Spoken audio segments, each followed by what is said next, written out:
Welcome back to Love is Kimes, the internet's favorite Love is Blind recap show. I'm going to have a sip of this, actually. It's Gatorade in here. Some people were asking what I have in my Love is Blind A lot challenge. of questions.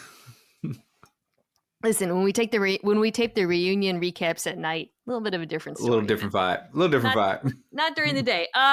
Okay. So speaking of people who maybe put a little bit too much in their chalice, our guy Dave at the big meetup. Woo! I'd been thinking we haven't had. This has been the soberest season of Love is Blind so far. Like we haven't had the drunken nighttime, the drunken ex reunion. We haven't had any really drunken moments. Dave said, "Hold my beer," whatever he drinks. Can I say the most I've liked Dave all season? That's when he was clearly drunk. Let's start there, David. As I feel so bad too, David. It's tough for you. I know it's a rough. My mentions will be Dave sucks, and I have to really figure out what they're talking about. So it's all good. You've never gone by Dave, right? You've always been I never go by Dave. Some people like to get familiar, Can I say, feeling extremely vindicated episodes 10 through 12 after we hated on Dave in episodes 7 through 9, because he only got worse. And there were some Dave defenders. I didn't think they existed, but they were out there. We saw you in the... I can feel it now, Dave defenders, because I feel like there's no defending him after this batch of episodes. Let's get into it. As always, we're going couple by couple. We're going to do will they or won't they. We're going to do power rankings at the very end. Dave and Lauren do not survive this batch of episodes. They do not make it to the altars, to the weddings. I think we should do this before we get to the meetup. And the meetup was an excellent, as predicted, excellent episode. It shows them. So the last we left off was kind of him. We talked about how he felt like he was gaslighting her about the thing with the friends with benefits, whatnot. And I think the last batch of episodes, at the end, they have this fight where she's supposed to meet his friends. This is a big plot point. And she doesn't, and he's out all night. It's kind of like Jeremy and the woman I hated, Laura. Yeah. They have a state. They're like, all right. They get together, and it reveals that he did leave to go hang out with his friends. There's this whole thing like his phone died. He had to Uber to the car. It was again very similar to this. Lauren clearly talked to people who saw him out because she's like, "What bar were you at? Yeah. Who'd you run into? Did you run into pod people?"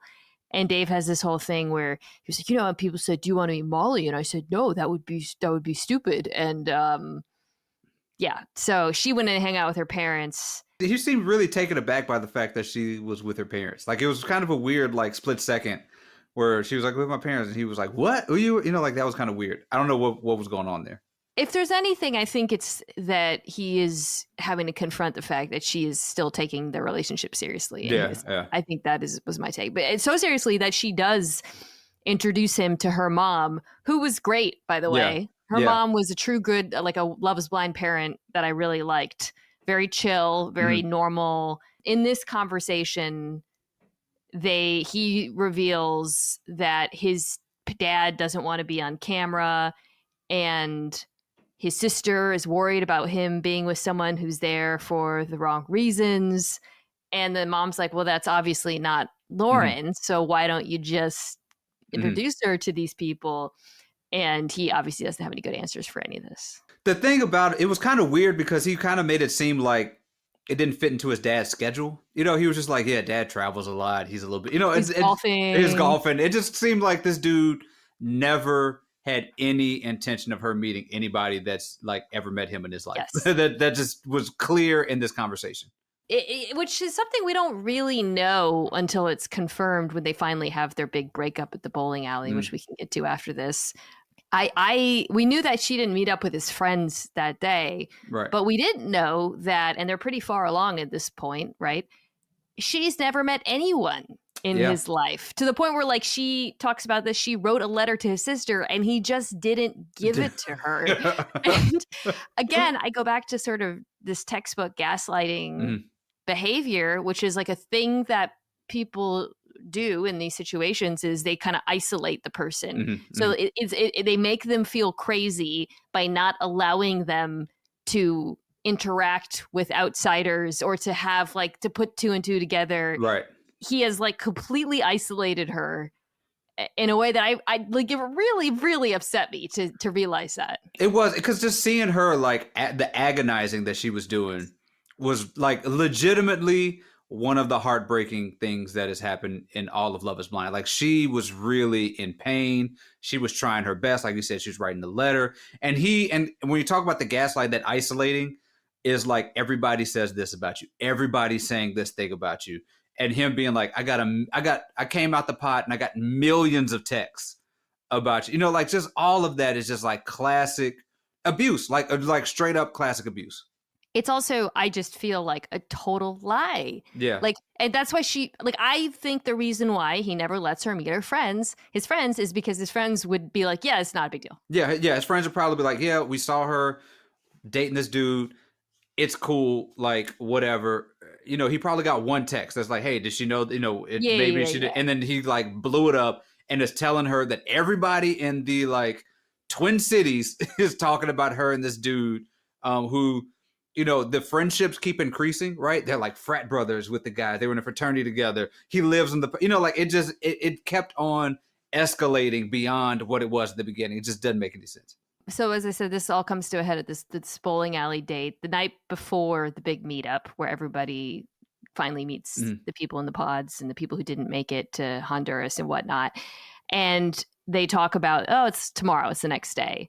It comes up again that she hasn't met his sister. And he says, well, I don't want to waste her time. And I'm like, whoa. It's terrible. It's terrible. Yeah. He actually, in the process, by the way, is kind of throwing his sister under the bus. Yeah. He is using her as a human shield. Because I bet his sister doesn't even say half the stuff that he's portraying. Also, took a perusal of his IG. Sister not on the IG a lot. Like, they're not hanging out a lot. I don't know. It's a weird thing.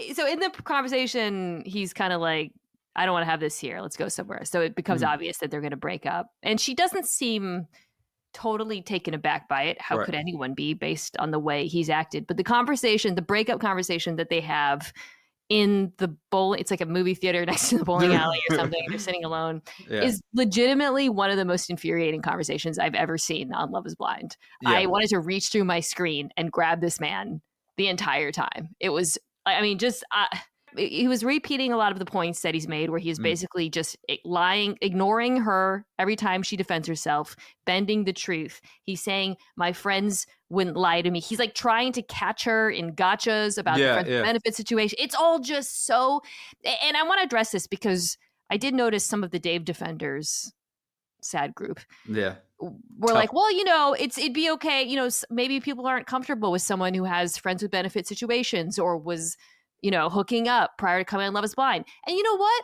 There might be, like, I could see like a conservative man or woman who finds out that this person was having sex, and maybe that's not something they're comfortable with. There are people in the world who would be uncomfortable with that situation. Dave is not one of them. Dave ain't one of them people. Using it as an excuse to get out of the relationship. Everybody has asked him the same question. You didn't try to hook up before this? And he's never said, that's not my thing. Never. Like, that is. And also, let's make a point here. Like, I know it's like a physical relationship is different. This dude was in love with somebody else the day before he proposed to her. That is a very important thing to know. Also, never had any problems with Molly having never been in a relationship. Yeah, so it wasn't like, there was never any statement of like him having, he never said anything about values or like, I guess my point is, that could be a legitimate reason for someone. It is not a legitimate reason for this man. Ben comes out the pod and says it. Okay. Devin comes out the pod, says it. Maybe. All right, cool. Dave is not given like chaste, monogamous dude who does not believe in hooking up at all. Yeah, Dave with the sex playlist, please. He also, he's just so freaking rude to her in this conversation. Yeah. Like, did you think you weren't going to come back here and face this? He's rude about her family. Her dad who didn't want to be on the show. Camera. And she's like, you wouldn't even let me meet your family. This is a woman going mad. Yeah. And my hope is that she sees all of this play out. And I know it's been a while, and feels better, because I have to think she felt absolutely insane. Yeah, like there are some like relationships that you just cannot wait for them to get off the show and their lives get better. You know, like there's Nick. You like when Nick was over, it was like Nick. You were going to of be Nick and Hannah. Yeah, of Nick and Hannah. You're gonna even AD. It was like okay, at the end of this, like things should be looking up for you, AD. And you just hope, we hope that for Ashley didn't happen, but like you just hope that like when you see this back, things will improve for you. And I think that like I hope that that's the case because the dude, also the guy in question, who this is all about. Also seems Let's like talk about him. like an a-hole also. The worst. Oh yeah. So the friend with benefits in question, who her friends, the bike teachers, said clearly wants to be on TV. Clearly wants to be on TV. Like, so does this man, I won't give away his Instagram handle, but like his Instagram has been circulating on, Love is Blind Reddit and around the TikToks and whatnot.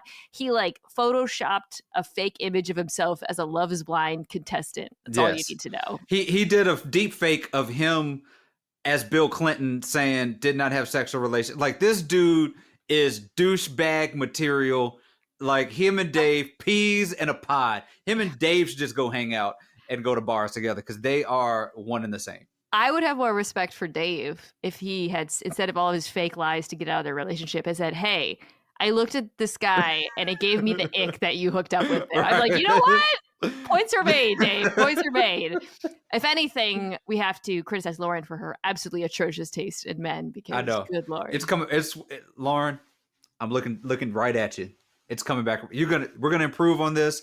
We're going to help you out. Dave and Mina, Love is Kimes. We got to find someone for Lauren. Yes, the Love is Kimes dating app. We're going to find the perfect person for you, Lauren. There's been a lot of connections between Lauren and Dave and Pam and Roy from The Office. That's been floating around the internet also, and it's pretty apropos. She needs her gym. So to continue with the Lauren and Dave, let's take it to the meetup. There's other stuff that before we do the meetup, as soon as he breaks up with her, he's outside the bar talking about, I just couldn't get over my own ego. I should have just overlooked this thing. I'm just disappointed in myself. How could I let this happen? Like the fake, he's gaslighting us. He's gaslighting us. The fakeness of all of this. And then, as we're going to mention, he's back there defending himself again a day later. Like this dude is so full of crap. If Nick and Vanessa do not hold this man's feet to the fire at the reunion, I will be so bad. We're storming the stage. Because it is so easy. And I talk about the Dave defenders. It appears to me, based on my reading of the internet and perusal of our comment section, that Dave has like a 95% disapproval rating. Yes. Most of America is seeing through this man's act here. So I don't think he's going to get away with it, but I do. He is absolutely going to show up and try to spin this tale about the friends with benefit, and they were hooking up the last week, and she said it was 2 weeks, and all kinds of. None of that matters. It never mattered to him. The fact that he never introduced her to her family, didn't even give his sister the letter. Yeah. That's all you need to know. He's pulling up hat in hand. He's going to do that same thing. I just couldn't get over it. I'm sorry. I've got, I just, like he's doing that thing. I guarantee he's doing that thing. And there's a greater than 50% chance that Nick and Vanessa let him off the hook because he does it. Don't make me pre-mad. Okay, so the at the big meetup, wherever all the couples meet up and whatnot, Dave. So the Lauren and Dave aren't there at the beginning when they do the sledding thing, which looks extremely fun. By the way, these 2-3 episodes with the dates, great advertisement for Minnesota. They found fun outdoor snow stuff for all of them to do. Sled shots. Like that looked like maybe I'm a very basic man, but I was like, that looks like fun. Give me some 4 guys together. We're gonna do like shots on the ski together. So they don't show up, but then Lauren comes first, and then Dave comes, and Lauren shows up, and Ben, we're gonna get to him, goes, "Where's Dave?" And Taylor's like, too soon. Like she kind of like I think the like producers are doing things to let us know how they actually feel about certain people, because that was kind of a jerk move for him to do. And they could have cut it out, but we're just like, Ben is a jerk for doing that. I think a lot of those dudes are like boys with Dave too. Yeah. We know how much Dave loves his friends. So before they talk, we get a long shot of Dave, a scene of Dave talking to Molly, which is electric. Yes. Molly is like NVIDIA circa 2023 in this episode. It just handles it. So she shows, first she shows up and I'm like, oh yeah, Molly, you remember I wasn't particularly high on her in the pod. Same. And, didn't love her outfit in this. I'm not going to lie. So she comes in and I'm like, what's going on? The half sweater thing. Yeah, I got you. They talk about it. I want to make, they spend I think in the previews, because we don't know if Dave and Lauren are together, they make it seem kind of flirtatious. It is not flirtatious. Mm-mm. There is zero chance. Oh, I'm so sorry. I want to put this before. Yeah, sorry. Before she talks to Dave, she talks to Lauren. Talks to Lauren. Because this order is important. Right. Because I think it informs the way Molly acts when she talks to Dave as well. So she tells her about, she's like, so, Dave was out last week or whatever. Lauren says, yes. She says, so there was a girl all over him. Holier than thou, Dave. Yeah. Oh, I wouldn't talk to Molly. Couldn't have his cell phone was off. A girl all over him at the bar. The same bar that he left when he left. Like, let's think about how he got to that bar. They had a fight about her messing around. It was uncomfortable. Says, yeah, I just got to go with my homeboys and clear my head. Goes with his homeboys, clears his head, girl all over him, goes home, cell phone is dead, breaks up with her the next day. So the guy who had a problem with his partner, purportedly had a problem with his partner hooking up with someone before they even met. Yeah. Has a girl all over him while they're in a relationship. Yes. Please. At this point, if you're a Dave defender, you're like a climate change denialist to me. There's no getting through to you. Okay, so Molly said she was like, I didn't want to tell her this because I didn't want to look, but Molly's like, it's cool, we broke up. And Lauren says that, and she tells Dave, like, she tells Molly, Dave never let me meet his family. This is actually how we realize, by the way, that she never met any of them. Yeah. Molly is listening, and she's immediately like, Team Lauren. Team Lauren. This dude's selfies look terrible. Yeah. He was like, he wasn't even that great. Did you look at his Instagram? Yeah. I am, again, I'm like standing up. I'm like, Molly. And I remember, and she also was really, I feel bad actually, because when they talked after Molly and Dave broke up and the two girls met in the pods, I was like, this feels fake. Yeah. But Molly was like, no, that really meant a lot to me. So I would like to change my stance on that. I actually think it was real. Loving this girl friendship. Then Molly meets up with Dave. And what was your impression of her, how she treated him? This is Eli Manning-esque from Molly. Just a ho-hum regular season. You get to the Super Bowl, eat Tom Brady. I'm gonna destroy you. And she put this was Loved it. One of those single episode change the trajectory of how everybody thinks of one person. You have to come out of this thing being like, Molly, this is you are the champion right now. She didn't falter at all. She didn't try to see it from his side. She hammered Dave and made all the really good, she was basically our spokesperson. She spoke for the audience. She was saying all the things we've been wanting to say to Dave. If this were a scripted show, you'd be like, she was the avatar for the audience. Cause she spoke directly to him, said everything we asked. She was like, why don't you just tell your friends to just screw off? And I like this girl, and goes your friends kind of suck. You kind of suck. Why haven't you introduced her to your people? And then she storms off on the guy. Basically slams no proverbial door shut this dude and walks off. It was an incredible performance. She was excellent in this moment. And when I do a final season power rankings, they will reflect this. She just verbalized what we have all been feeling, which is she was like, this is an excuse. You want to end it, and you're just using all of this as excuses. Fantastic. And then he gets progressively drunker as the night goes on. He tells the producer, he's like, oh, I don't know, I still love her. I feel like I could be that guy for her. He's just drunk at that point. He's drunk. Drunk. We've seen that move before. Everybody's seen that move before. Trying to see what you can get at the end of the night. So. Yeah. Oh, yes. Thank mercifully. I was actually briefly worried that Lauren was gonna. I was too. I was like, they're not gonna, because they had everybody looking at them. I thought we were gonna have a moment where it's they might give us a shot. They might be at the altar, and then he was gonna break up with her at the altar. That's what that was the dark place that my brain went for this thing. Bleak. Instead of getting him at an altar, we get Molly and Lauren going to Ben and Sarah's wedding. Molly and Lauren, I am here for this. Yes. Love a good friendship coming out of Love is Blind. And that, I think, is going to be the last we see of these people until the reunion. So we can end there. Oh, we do have Dave. We do have Dave saying that he did text his sister. Oh, yeah. Right. About all of this. And she sent like a sad face emoji and I'm here for you, which. That makes me think him and his sister barely freaking talked about this. Barely talked about it. Barely talked about it. He used her as a meat shield. Did, absolutely. Because in that drunken moment of like honesty, she texted him back. She didn't call him back. Like if you like a dear friend of yours or a relative says, hey, I just called off an engagement. You're not you're picking up the phone and you're calling them and you're having a conversation. Like she did not give a about any of this stuff. I miss this. Charlie said, some of these guys will have no problems with you storming.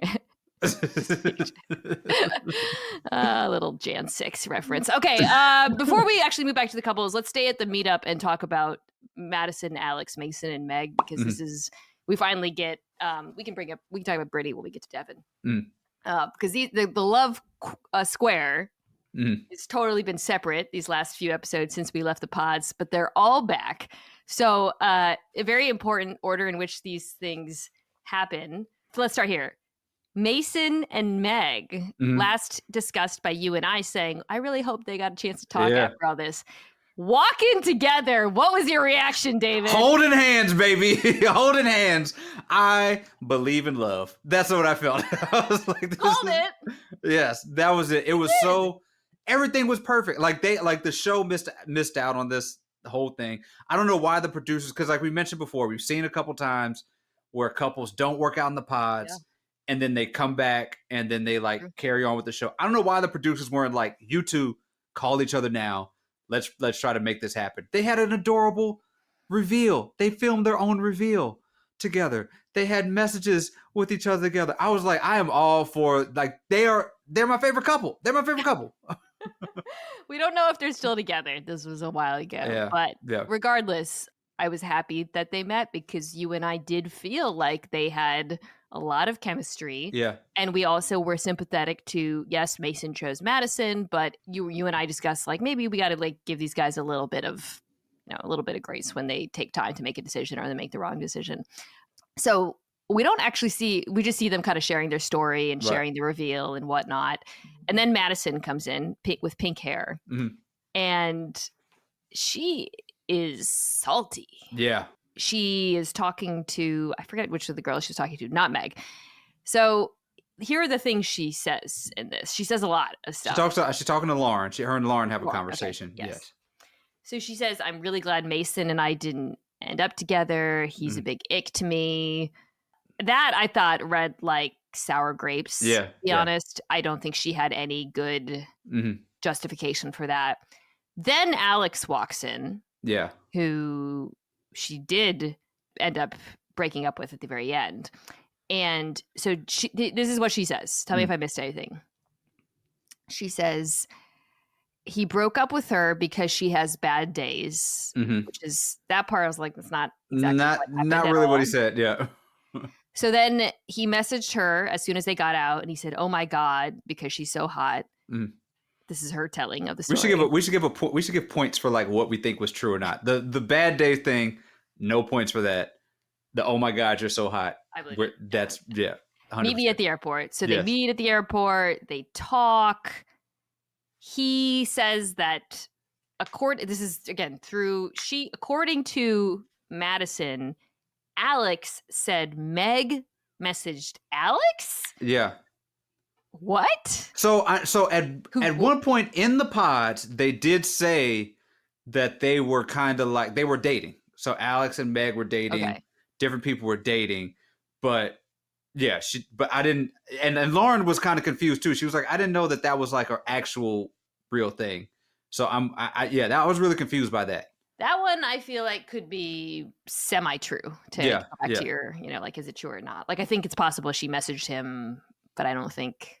Yeah, it was like an aggressive comment. I agree because like she's liking the thing. I'm sure she liked. You know what I'm saying? Like Sure, who cares? Well, Madison herself says Alex is a massive liar. Right, so this is important because the whole time, that's the scene in the trailers that we had been led to believe was about Mason. She's talking about Alex. The first successful misleading take of the trailer the entire time. We saw through all of it except for this. I thought it was, I did not think she was talking about Alex this time. I have so many questions about that I want to run by you. So, and then she says, basically, Alex said when the cameras weren't rolling, F Mason. That I believe. I believe that one also. I'm with you. I believe that for sure because that was the vibe. We talked about it. Yeah. He had this vibe of like really trying to like needle this thing and rub it in on Mason, like kind of torment this dude and encourage him to go talk to people that he knew was going to dump him. And like he would come back and he would tell this sad story, be like, "Well, how did it go? Tell me how to go," knowing what was going to happen. I think he genuinely, I absolutely would have said that, was saying that. Now, I think it's possible that he said that like while Madison was like talking trash about Mason too. Like they probably both were kind of like, yeah, screw this dude. But what's interesting is he was on camera. Right. So like, I can see his perspective and whatnot. Maybe I'm just a compassionate guy. So, and then she said, but despite that, she hates Alex. She hates Right. She hates both of these dudes, to be honest, but she really hates Alex. And she says she keeps hearing things he's saying about her, this and that. All right. So we talked about this in the internet gossip section. There's a lot of there's a lot of rumors on the internet about Alex basically being a bad dude. Yeah. In addition to the Ben stuff, basically treating women poorly. There's other kinds of allegations specifically. I came out of this not liking her and not liking Alex. Like I thought she came out across very poorly, especially in how she talked about Mason and Meg. But I also think she's probably telling the truth about Alex sucking. Yes, I think, I agree. There's both of those things are possible. She was like, you got to like see her stories like through the like lying lens of how she tells them. Yeah. But I think most of the Alex stuff is probably true. And I think it's also telling that Alex, well, because he came in, he was like, I can't talk to her. I don't want to speak to her. And then we don't get anything from him talking about it. There's no like confessional. There's no, here's my side of the story. There's no like him nobody pulls him to the corner in a manufactured conversation. So it's really weird that we get one side of the story from somebody who the show has already showed us is like not a reliable person. And we don't get anything from Alex. Do you think it's because I've been puzzling through this myself, especially when she starts going off, I'm like, ooh, this is going to pop off. And then it doesn't. Yeah. Do you think Alex just avoided her and they never talked? But even if that's the case, why wouldn't they get his side talking? Yeah, that's what I'm saying. Like, even if weird about it. Yeah, if they don't talk, that's fine. But you always when you do these things, you have a scene. One person tells their friend something, and then you have the other person. Dave corners him. Ben talks to him. He's with the guys. We don't hear. And Alex says nothing about anything. All we see really from him is like some drinks. Don't want to see her. Hugs. Like Alex doesn't really speak at all in this episode. It's very weird. Yeah, I don't understand it, to be honest, because it was such a drama. Like this, here you go. The drama's back, right?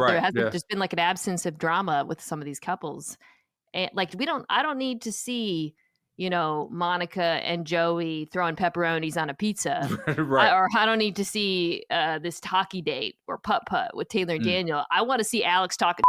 Yeah. And we don't get it all. We don't even get like the next day Alex is having lunch. It's just so weird. And it's just like goes against the formula of reality shows in general. We never have reality shows where you get one person's side and at least there's not somebody saying something about it. It just goes against everything that we've led to believe about how these shows function. It's very strange.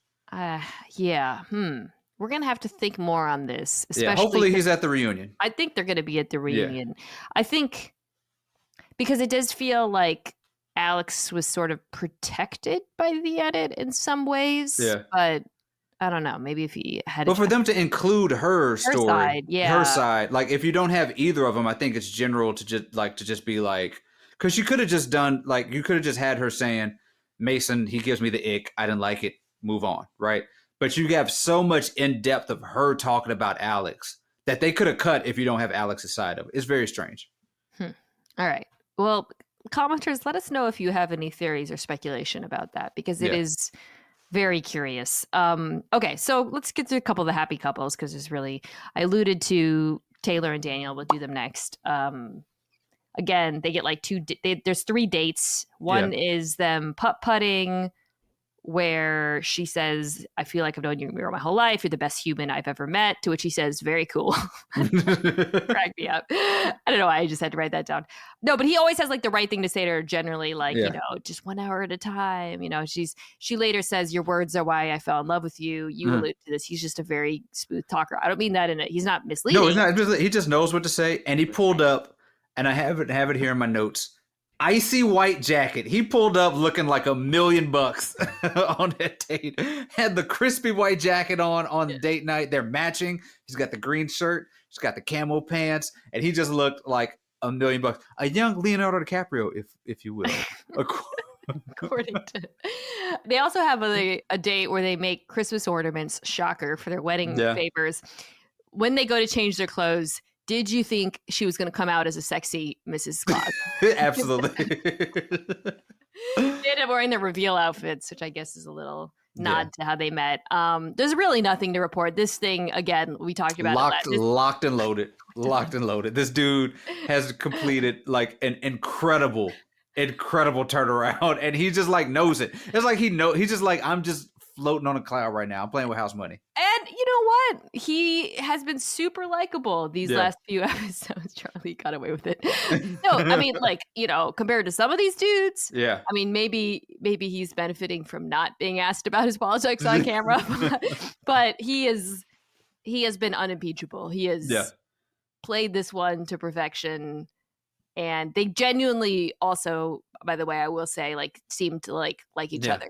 Like they genuinely seem to love spending time together. So shout out to Taylor and Daniel. Let's do Virginia and Devin. There's more to talk about here. Speaking of being asked about politics. So last week we talked about how she met his family and they were scaring the hose. Right. He meets her mom, their mom's very nice and very good on camera. So then they have a conversation in bed, and it's very, the way they talk to each other. Like, is there? I have it in my notes. Mina hates this conversation. I don't hate it because of the substance. You hate the way that they're speaking to each other. So, is there anything you want to ask me? I felt like you being tortured as I was watching that. I felt the pain from you watching it. What I realized is she's not the only slow talker. He's a slow talker too.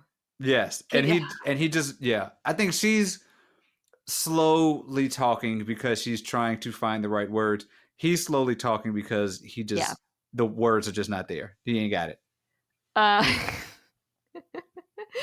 They bring up, like, they talk about PDA. He says he's never felt like super comfortable in bed with someone before her. Is there anything else? She says, what about what about politics? He says, in the theme of the season, I'm not super into politics. I'm not super big into politics.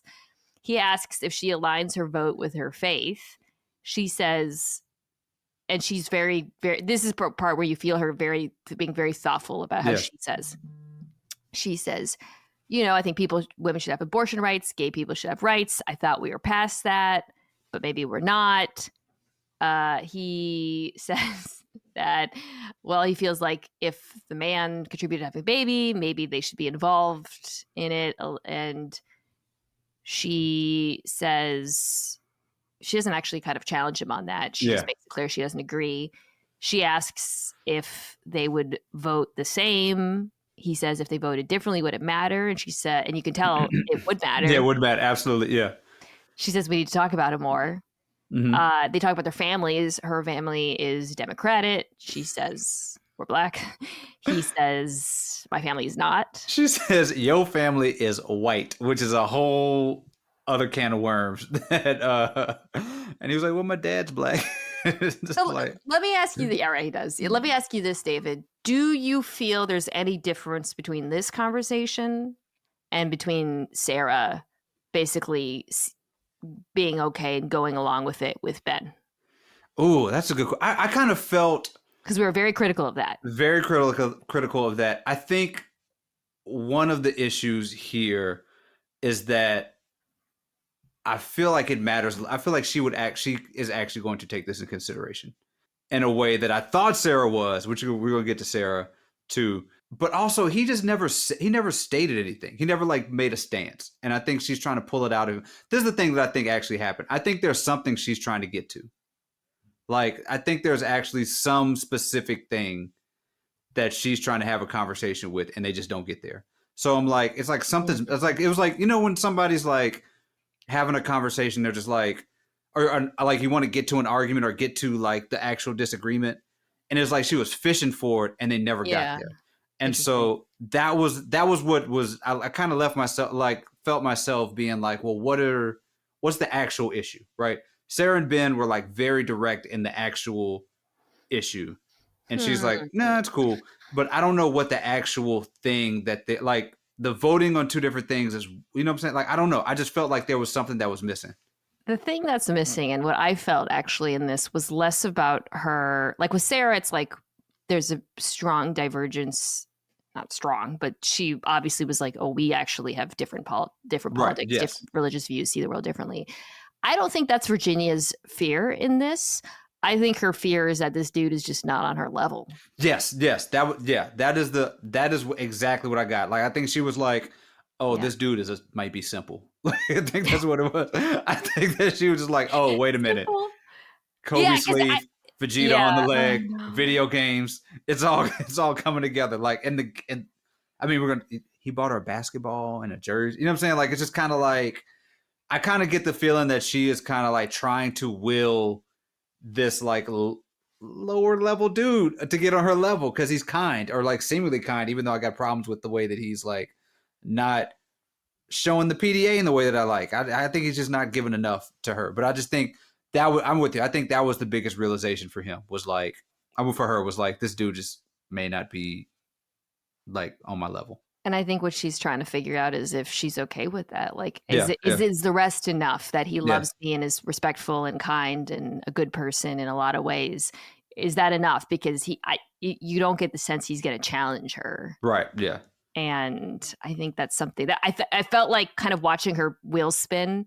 Yeah. I wasn't like, this woman is making like this strong political compromise. I felt like it was a different kind of compromise that she should be making. And that might be the difference between the two situations. Yeah. That's a good point. Yeah, that's a really good point. Because I did feel while watching that she was just kind of like, and then, because, you know, before then he's like, he's talking about how stressed he is. And not to like trivialize what he's got going on, but he's like, I got a game and it's a lot of pressure on me. You know what I'm saying? She just kind of is like being supportive. Yeah. And like, she's talked about it. She's talked about like, you know, some years from now, you're going to be a head coach at the like, she is projecting this future him that she's going to love, but the present him like ain't really there. She's like putting her money in futures instead of what's there. Did you think, so their final day was this Italian restaurant. By the way, he looks so much like Keegan-Michael Key in this day. Did you think when he said, I got a present for you, that he was going to pull out the prenup? I did. I thought he was I thought the prenup was going to be part of the whole thing. But actually, the prenup might have been better than the basketball. And the have you ever seen the Simpsons episode where Homer gives Marge a bowling ball that's been fitted to his fingers? No, I haven't, but that's exactly what. Yeah. But it was sweet. It was really emblematic of what we're talking about, because it was like sweet, but it was like. But also, did you know his name was Buckney or whatever? Or Buckley? I didn't know that. No. Because earlier in the season, he said, your name's going to be Virginia Buckets. He said that his last name was Buckets at one point in the season. But that's just a nickname that he gives himself because he's a hooper. Like, come on. He also said that they would wear the jerseys at the reception. She was like, yeah. yeah. The prenup ends up being nothing, by the way. The morning after the bachelor party, he walks in, and did you think that was a staged conversation, by the way? Absolutely a staged conversation, but also it was not an issue. Yes, I'm glad she ain't splitting 50-50 because seems. Yeah, his whole thing was, like, well, why would you do this if we? And I actually believe him, by the way. I actually think he said he was reticent because of like probably just not something he'd ever thought about, and I don't think there's any bad intentions on his part. I think he was. Listen, everything Devin says. Oh, we skipped, by the way, his interaction with Brittany. I do want to address that. Oh, yes. She's like, you're a little kid. And you're like, wow, this never would have worked. Oh, it was clear that she saw him and was like, I'm good. Yeah, I'm good. She did say, and this was the conversation you and I had, that his reaction to her revelation that she had been with women, she characterized it as immature. Right. She said, everybody's a little gay. I thought that was really interesting because that was a much more sort of well-adjusted, I'm comfortable, calm with this than she kind of expressed in the pot. You know what I'm saying? She just seemed, I think you made the point of like, there was probably some nervousness as she was talking to him and as she was revealing it and she could feel his hesitation. That was probably like, but once she was comfortable, she's like, everybody's a little gay. Chill out about it, you know? I think she intuited in the pods kind of what we're talking about with Virginia and him, which is like, ooh, this dude's just not really on my level. Yeah, like we're just very different phases in life. She did say she wanted more support from him, which I appreciated her saying that. But she also said you and Virginia seem the most genuine together. So I think my take on this whole situation, Brittany thinks Devin is a good guy. Right. She's happy for them. And there was zero chance in hell that they ever worked out. And everybody involved recognized that. Yeah. Apparently, though, Brittany had this whole other relationship we never saw. Yeah. So there was a thing of Brittany and this guy, Mo, I think. Like they got engaged and it did not work out, apparently, because he has issues with being with a black woman, I guess. I don't know. Somebody, Jesse Wu, or one of the recappers said this, and he, I think, didn't really push back. He did laughing, crying emoji. Yeah. I don't know. But you know what? I think it also kind of like makes me want to think like it kind of could reframe the Devin and Brittany breakup, because if it like you have her doing the reveal and then a day or so later, because it was like 2 days later or so. Yeah. And she's like, they're like, oh, this isn't working. It could be because of that, but it could be because she just liked this other guy more. Yeah, right. So it's hard to like, now it kind of puts that whole timeline of that into question and really questions how we talked about Devin's reactions. Because that may not have been as big a deal in their breakup. Knowing that she had another option. Because she had another option. Yeah, I agree. It is interesting that they didn't show us any of it. Maybe we'll hear more about it in the aftermath. So Monica and Joey, we don't have to spend a lot of time on this one. They meet her sister for a photo shoot. Which, Joey, I have a confession to make to you. Okay. Which is that my go-to move when I'm nervous and don't know what to do. Don't tell me. Don't. Oh my God. Oh no. Oh no. So shameful. Oh no. So when Joey started dabbing. Oh man. So I'm going to delete all the negative things I said about Joey during the dab because that was my only takeaway. It's so rough. The sister. So Joey's not a loser for dabbing. Joey's totally normal. He's pure uncut goof. And like I've seen some negative posts about, look, it's not for everybody. Before we get to the date, the sister apologized. She's like, I didn't give you a fair shake. Your guys are good together. I believe it. She says, if anything, the Denise women are nappers and you seem really high energy. But she said she said this not to him, but to camera. He's kind. He's authentic. They're in love. So the sister roadblock has been cleared. A couple dates, pizza. They're both throwing the pepper. Again, this is how you know they're made for each other. This man is like throwing pepperoni from 4 yards away onto the oven. And instead of being upset, she's like, cool, let me try. Just get married. Yeah, do it. He wears a weird hat to play pickleball and it doesn't bother her. The weirdest pickleball outfit I've ever seen in my life. But hey, it works out. It works out. He wears there's a preview of him wearing a Hawaiian shirt, not just to the conservatory date, but at their freaking wedding at some point, which actually brought me back to the Jeremy. Remember how much Laura didn't like that Jeremy wore Hawaiian shirts? Mm-hmm. This woman has no problem with it. If anything, the only tension is that she feels, you can tell she feels like he's not effusive enough for her. Right. Which I think that's just kind of his personality, Dennis. I think so too. Yeah. David. Devin Buckets.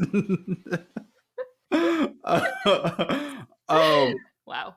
Yeah, no, I think they're fine. I mean, I think there's like this like genuine like nervousness that he's talked about at the beginning, you know, like when they're doing the suits thing, which we both agree, like wedding dresses, suits, the most boring part of the entire show. Get it out of here. But he is kind of like, I think he's genuinely talking about like real nervousness here in a way that's like authentic and not like for the show, but they're going to be fine. They're going to be okay. Yeah. I think he is this sort of Midwestern archetype that I've run into, which is like a little bit reserved about, like, he's very, and that sounds crazy because you're talking about Joey and he's so loud and he's goofy and they both are. But I think sometimes it's like, let's just laugh. You know, there's a little bit of like not wanting, when he says like, cheers to facets, and then they start cracking up for like 10 minutes. These two knuckleheads, I feel like she did say he hasn't confirmed to her that he's a yes though. So I think she's a little nervous about that. So we'll see. I don't know. Yeah. Being a late last minute swerve. But I'm at this moment putting them in. Well, we'll get to the will they or won't they. Okay. Ben and Sara. So a lot to talk about here. And this is how the episode ends. So the two of them meet up with her sister and the sister's girlfriend, or I don't know if it was her wife or girlfriend. I can't remember. I think it's just said partner is, yeah. She is selling him to them. And what was your reaction to their response? I'll answer this with a question. What, Mina, does accept equality mean to you? Because it don't mean a damn thing to me. Like, it is just babble nonsense that is like, he's agreed to accept equality. Like, what does that mean? And, you know, the sister's girlfriend clocked it and it was like, stop talking to me about acceptance. Yeah. This is like stupid talk that you use to like make me actually feel worse. It's passive aggressive and anti-LGBT QIA+, and like, I hate it. Stop doing it. And then like Sara gets a little like Ben's actually kind of like, oh, you know, cool, I see it. And Sarah's kind of like, I don't know if she's like defensive. She was like, well, how should I? It just kind of was awkward. But like, I'm glad that they were my favorite couple of the 3 episodes because they were like really pressing them on this. I think they were a good example in the show of how you can stand up for yourself and challenge things without being rude, because they were not rude at all in any of their interactions. Even at the wedding, which we'll talk about, you know, they're kind of whispering to each other, but they're not. Right. This is not a couple that's there for the camera time or trying to cause problems. Like, she just seems genuinely concerned about her sister. Not Marissa's mother, but yeah, right. I just don't think they're buying this dude. I don't think they're buying that they're compatible. I just don't. So I think there are two things happening. I think they're like not buying that they're compatible, but they're also watching their sister / friend like transform into a different person in front of their, like, they're watching this like very kind of stereotypical transformation of like liberal woman gets into this marriage with the guy who like, and she's conforming for him. And like, you see the way that she is like pushing back on, you know, on them. They're trying to like, cause she said, my sister is the most important thing in the world to me. What my sister thinks is what I care about. And then when her sister and they're trying to talk to her about this, she is shutting them down at every turn. At no point is she's like, oh, you make a good point. She's like, we talk, we do this. It's fine. Don't worry about it. Like, it's like, I think that they are coming to terms with the fact that they are watching a very typical thing where somebody enters these marriages and they come out a different person. Maybe we'll get to the end. Right. There's a scene of her at his church that's fascinating. Yeah. She goes to it's like a mega church, big TV, and it's a guy giving like there's a scene where he makes a joke about the pastor, I guess, how his wife wanted him to assembling things, and he was like, that wasn't in the marriage contract, and it a brutal shot of Ben laughing and Sara just stone-faced. Yeah. And you know, again, this is very edited or whatever, but she seems pretty freaking unimpressed by the whole scene. So their final date is like an igloo date. I wrote. I don't know what that means. It's like an igloo. So she pushes him. Yeah. Like pretty hard. So she says, "Hey, I want to represent this correctly. I listen to a service because she is constantly from your church. Mm-hmm. She's constantly said it's very important to me that if we do go to church, they have these values." And she said the impression I got was like they're open to LGBTQ people coming, but we have traditional values. Mm-hmm.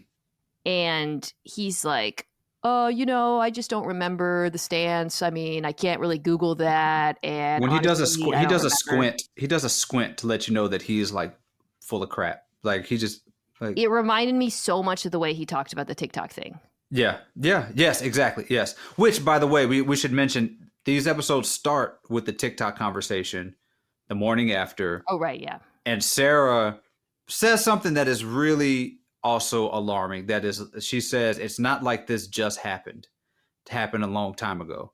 And like, that's like, if there was something that was really harmfully done, that's not the way that like, you can't just be like, I empathize with this lady, all this, but it was like a long time ago. Like if something like truly bad happened, that was an alarming way to address it. We still don't really know like what. Yeah, I don't know what happened, but yes, it's hard to evaluate. But I hear you. Yeah, she's being presented to us as constantly trying to rationalize or to kind of accept his explanations or non-explanations.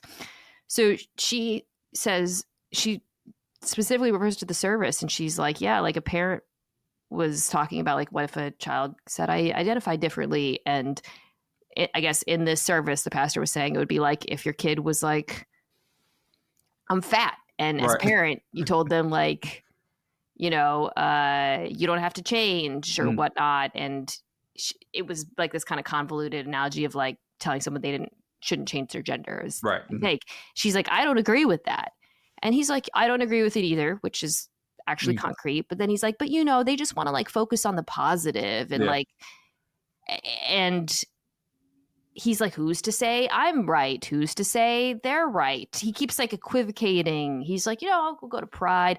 And then he kind of hits a point where like you can see that he's visibly annoyed at being pushed on this. And he talks about, I'm tired. And we talk about this so much. And he said, and this is what really caught my attention, talking about this so much minimizes the other values that we share, which to me was like, that's all you need to know. Right. You have said this is an incredibly important thing to your life and your family, and he views it as a roadblock or like as an annoyance, like an annoyance. An annoyance. Like you keep nagging me about taking out the trash. Like that's kind of how he was addressing it, and he had enough. He'd had enough of it. And he was just ready to move on. And like, yes, that should be the red flaggiest of flags, especially if she says that this is the thing that she cares about so much. Like the dude was over it. Then it seems like things are fine. She's interviewed. It's all systems go. So we get their full wedding until the very end. We don't get any of the other ones. And I'm watching this wedding, David, thinking like, they're going to say yes, whatever. I'm just kind of like, it's boring. Yeah. The weddings are boring. There's like one scene where the sister and her partner are like, she's going to have regrets. Yeah. But it makes it to the end. But then at the very end, the way this is shot, it really creates a sense of doubt about whether Sarah's going to say yes. Yeah, because the conversation she has with her dad, they're walking down the aisle. And she's just kind of like, I think this will work out. And Dad's like, yo, we're here. Like, what are you talking about? They do create a lot of doubt here. And I've been thinking about this. Like, I don't have many friends, and maybe you could speak differently. I don't have many friends who are like, I'm not going to church with you. And they're married. You know what I'm saying? Like married couples where it's like, we're not going to do the church thing together. Like somebody... I don't know how that works. Like I go every Sunday. I'm only going to go on holidays. I've never seen that. I've never seen it. Sorry, I skipped that. She said like, I don't think this church is for me. Maybe I would go on holidays. And that he's like, she's asked him like, could we look for another one? And he won't talk to her about that. At the igloo date. Yeah, it is. I think you're right. I think it's like it is a huge deal. And I think I'm thinking, watching this, thinking this is a head fake. They're probably just showing the same shot of her hesitating over and over. Yeah. Again, everything that they have shown us suggests that both these people are going to say yes. I went back and rewatched the last 10 minutes, and she looks sick. Yeah. So if she says yes, this is one of the more unusual. It's not just like one moment where this woman looks unsure at the very end. Like every scene of her, she looks like she's on the verge of tears the last 10 minutes. Okay. This is a true cliffhanger. Yeah. I'm with you. When the wedding started, I was like, okay, let's get it over with. This is done. I'm going to be annoyed by Sara for the way that she's talked to her sister and is like conformed to this dude. And, she's pretending to push and we're not getting it. And then I genuinely am intrigued about what we're going to see. I'm going no. I'm still going yes. I'm still going yes here. You're rejecting I'm like the Ann Seltzer. I'm like, I don't know. I didn't pull at the last second. And she's just. Yes, I've seen enough election cycles to know how this one's going to go. So. Maybe I'm being totally played by the editing. I don't know, David. I don't know. If she says yes, I'm telling you, go back and look. These shots of her. She looks genuinely, but the thing is, she's like maintained this consternation the entire time, and then the next scene, she's like, "He's my perfect person." Like everything is perfect, So it's so confusing. There's this like real. I think she actually says in the wedding, "My heart says to do it, but my head's like, ooh, I don't know." Right? Yeah. Like, there's definitely a conflict there. Okay, so we can zoom through Taylor and Daniel. Boom, easy. Boom. Yeah. Easy. Yes. Who would become the internet's saying they're the best couple in Love Is Blind history, folks. Best couple in Love Is Blind. They're fine. They're fine. Listen, I appreciate a good game plan, so I'm down with Daniel. Devin and Virginia. Yeah, I think what I said at the very beginning sticks, is that we're going to be annoyed and worried for them, and they're not going to be like for us. Like, I would hate to be in that relationship, but I think they're going to stick through it. We both said yes for the podcast audience there. Yeah, I think that's most likely. All right, and then let's do Joey and Monica. Lock it in. 2 yeses. Yeah. Did I just do 4 yeses? No, I didn't know. I didn't know for Sara. You didn't know for Sara. I did all yeses, I think. Wow. At the beginning, I said this would be the most marriages that we see in the show, and I think Mason and Meg. Yes, I'm doing that one too. Boom. Mason and Meg. I don't know if they're still together. I've been kind of. I do hope that they're all at the reunion though, because I enjoy. Okay. Final power ranking. So what does it say that all the best people are actually not cast members on the show? I know. Brittany, Molly, surging. Sarah's sister. Shock you. 1, my girl Monica. 2, Daniel. Oh! Daniel is like the Brock Purdy of Love Is Blind. Like the internet, Daniel, he has like an army of stands on his side who are like, listen, the system is working for Daniel. I just think a lot of these guys came out with dings, and I'll talk a little bit about some of those dings, but has this man, have we seen anything negative about him since the confrontation? He's like when LeBron was down against the Celtics 3-2, and then he had like his incredible game 6, like scored 45 points and just like mowed through the rest of the playoffs after that. Like when you are faced with more talent, he's like Bruce Leroy at the end of Last Dragon, when you like hold his head underwater and you think he's gonna drown, and now he's got the glow. He pulled up. Now Daniel has got the glow right now, and it's just not going anywhere. He's like playing with house money this entire season. All right, so then I'm gonna go Joey at 3 and then Taylor at 4. Okay. These can go in any order. Yeah, I mean, Joey won the sister over. Mm-hmm. Yeah. So Taylor also has had a pretty unimpeachable last 4 episodes or so. Absolutely. she had one little minor freak out about Instagram, and as I said, maybe it was Leonardo DiCaprio who followed her, and she thought she got confused. Okay, then I'm gonna go Virginia and Devin next. Okay, so they fell down my board. Devin with his I don't really follow politics. Virginia, because I hate to say settling. I mean, obviously he has lots of attributes she likes, but you can see her making compromises. Maybe is a better way to put it in real time. Virginia just strikes me as somebody who just like has been outside and seen outside and is like, I just want a nice dude. And yeah, he seems like he hasn't done anything rude or mean to her the entire time. He seems to love her. I wish he could amp up the affection a little bit more, grovel at, how she looks a little bit more, act like, she's so beautiful. It's crazy. Yeah. Like this dude should be walking the rooms and be like, guys, can you believe it? And he's just kind of like, yeah, it's my girl. It's like, I would a little bit more of that. So we're going to finish with Sara at 7 and Ben at 8. Okay.